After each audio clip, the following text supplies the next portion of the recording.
Chers auditeurs, Shalom Vracha. Secoue les Ilushma de mon beau-frère Reb Tzvi Ben Pinchas, Zichrono Livracha. Ce lundi, donc dès dimanche soir, on sera le 8e et dernier jour de Chanukah, Zot Chanukah. Jeudi, on sera le 5 Tevet, le He Tevet, le Yom HaBa'ir, le jour de Dinan Netzach, le jour de victoire, comme à Chanukah, de la lumière sur l'obscurité, et ce Shabbat, et le Shabbat Vaïgash. À Chanukah brille la lumière messianique, Oro Shel Mashiach. D'ailleurs, le mot Mashiach est constitué des initiales de Madlikim, Shmona, Yemei, Chanukah. On allume les 8 jours de Chanukah. Et à Zot Chanukah, le 8e jour de Chanukah, lorsque toutes les 8 lumières de la Chanukah brillent, la lumière de Mashiach brille encore davantage. D'autre part, on sait que le chiffre 8 représente l'ère messianique. En effet, le chiffre 7 représente l'ordre naturel et parfait de la création. Mais 8, qui est égal à 7 plus 1, représente l'ère où l'essence d'Hachem, le 1, le Echad, se dévoile et s'unit avec la création, avec le 7. C'est d'ailleurs pourquoi le Ari HaKadosh et ensuite le Baal Shem Tov nous enseignent que Zot Chanukah, le 8e jour de Chanukah, où brille le 1, l'essence d'Hachem, est un jour propice pour dévoiler et mériter toutes les brachot, les bénédictions matérielles et spirituelles qu'on a reçues pendant les fêtes du mois de Tishri, du 7e mois, à Rosh Hashanah, Kippour, Sukkot, Shmini Atzeret et Simchat Torah. Jeudi, on célébrera le 5 Tevet, le jour où en 1987, en 5747, tomba le verdict d'un juge américain exigeant la restitution des livres et objets de culte de la bibliothèque du rabbi précédent, le rabbi Rayatz, le rabbi Yosef Yitzhak, qui avait été indûment dérobés. En effet, la justice avait conclu que cette bibliothèque n'était pas la propriété personnelle, privée du rabbi précédent, et que le rabbi, ses livres et autres objets de culte des rabbins précédents appartenaient à l'ensemble des chassidim Chabad, et donc ne pouvaient pas faire l'objet d'un héritage. En effet, la vie d'un rabbi est entièrement consacrée aux besoins communautaires et à ses chassidim. À la nouvelle de la victoire, la joie éclata pendant une semaine entière avec le chant de Didan Notzach. Nous sommes victorieux. Que nous méritions, Bezat Hashem, de chanter aussi le Didan Notzach de la fin de l'exil, du Ketz Hagalut. En général, les jours de Chanukah se prolongent dans la semaine de la Parasha Vaïgash. Donc, comme Miketz, la Parasha Vaïgash est liée à Chanukah.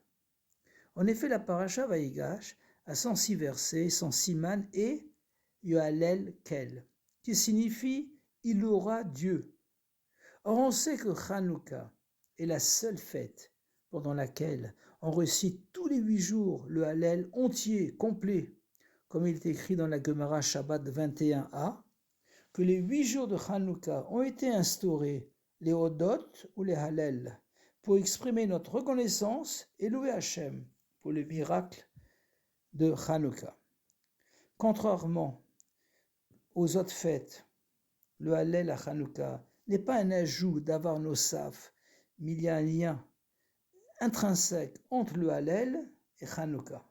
C'est d'ailleurs la raison pourquoi le Rambam Maïmonide ne cite pas les lois de Hallel dans les lois de la Tefila ou de Pessah, Shavuot, Sukkot, Shmini Atzeret, Simchat Torah, mais dans celle de Chanukah. En vérité, les enseignements de Chanukah s'appliquent toute l'année. Et en particulier, on doit les Hodot ou les Hallel, louer Hachem tous les jours. C'est ce que nous faisons tous les matins dans les psuks et des Zimra, les versets de louange, dans la prière de Shacharit. La parasha Vaïgash commence par les mots Vaïgash elav Yehuda, Vayomer, Bi Adoni, Vegomer, Ve'al yichar apecha ve'avdecha. Et Yehuda s'approcha de Yosef, et il dit, « De grâce, mon maître, et que ta colère ne s'enflamme pas contre ton serviteur. » Le Maggid de Mezrich, successeur du Baal Shem Tov et maître de l'Admour HaZaken, l'auteur du Tanya et du Shulchan Aruch Harav, explique ce verset dans son commentaire hors Torah de la façon suivante. Vaïgash Elav Yehuda, lorsqu'un juif appelé Yehudi, car la majorité des juifs sont des descendants de la tribu de Yehuda, vient à la rencontre d'Hachem, c'est-à-dire se prépare à prier, car comme le maître nous enseigne, l'expression Vaïgash est réservée à la prière, Einagasha et la lachon tefila. Alors il doit commencer par dire Bi Adoni. Il doit veiller à ce que toute l'intention, toute la kavana de sa prière soit pour la partie divine, pour son âme, pour sa neshama, qui est en lui. En effet, Bi Adoni signifie littéralement mon maître qui est en moi.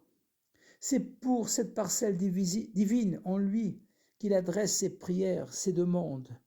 Et donc, c'est en fin de compte pour Hachem lui-même. Et ceci afin de mieux le servir, avec un esprit reposé, et pas pour accumuler biens et plaisirs matériels. C'est aussi le sens profond de la Mishnah de Brachot, chapitre 5, première Mishnah. Einomdim leitpalel la mitor koved rosh, littéralement. On ne récite pas l'amida sans honorer la tête, c'est-à-dire son âme. Reisha de chol reishin. Car même lorsqu'on demande à Hachem de nous accorder nos besoins matériels, c'est pour honorer notre neshama, notre tête. On comprend alors la suite, Val yichar apecha bavdecha, qu'avec cette attitude, même si on n'est pas très méritant, on ne va pas s'attirer la colère divine et les accusations du Satan. La Chassidoute explique aussi, au sujet de Vaïgash Elav Yehuda, et Yehuda s'approcha de lui, de Yosef, que Yosef représente le Limud HaTorah, l'étude de la Torah, qui est aussi une mitzvah positive de la Torah, et que Yehuda représente le Kiyum HaMitzvot, l'accomplissement général des mitzvot, l'action. Dans un premier temps, pendant la galoute, l'exil, c'est Yosef qui règne sur Yehuda. L'étude règne sur l'action. Pas parce que l'action est secondaire, mais comme on conclut nos maîtres dans le traité Kiddushin, 40b, en suivant l'avis de Rabbi Akiba, l'étude est importante car elle entraîne l'action. Gadol Talmud shemevi lidei maaseh. En effet, non seulement l'étude de la Torah nous permet d'accomplir correctement les mitzvot, mais en plus, l'étude de la Torah nous encourage et nous pousse à accomplir les mitzvot. Par contre, en fin d'exil, avec le dévoilement du Mashiach, on vivra la situation inverse. C'est Yehuda qui régnera sur Yosef et sur tout Israël. C'est l'action et même le matériel, le gashmiyut, qui alors raffiné, régnera sur l'étude, car l'essence divine du matériel, le Or Ein Sof, sera dévoilé. On retrouve ceci dans la Haftara de Vaïgash, Yecheskel, chapitre 37, verset 15, jusqu'à la fin, où Hachem demande au prophète Yecheskel d'inscrire sur 2 morceaux de bois, respectivement pour Yehuda et pour Yosef, de les unir pour qu'ils deviennent un, en précisant toutefois que le bâton de Yehuda sera au-dessus de celui de Yosef. Cette prophétie annonce la fin du conflit entre Yosef et Yehuda, et plus tard la fin du schisme des 2 royaumes de Yehuda-Binyamin et d'Éphraïm et les 10 autres tribus d'Israël, qui a eu lieu après la mort de Shlomo HaMelech, du roi Salomon. Dans cette prophétie, Hachem annonce que Va'avdi David Melech Alehem, c'est le verset 24, que David, mon serviteur, sera roi pour eux. Vous l'aurez ôté sur tout le peuple d'Israël, et en particulier celle du Mashiach, appartient à la descendance du roi David, qui est un descendant de Yehuda.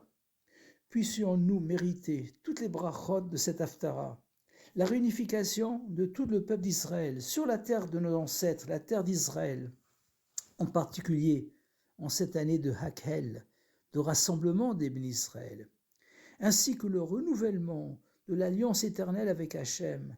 Hachem nous multipliera et nous donnera le troisième temple pour l'éternité.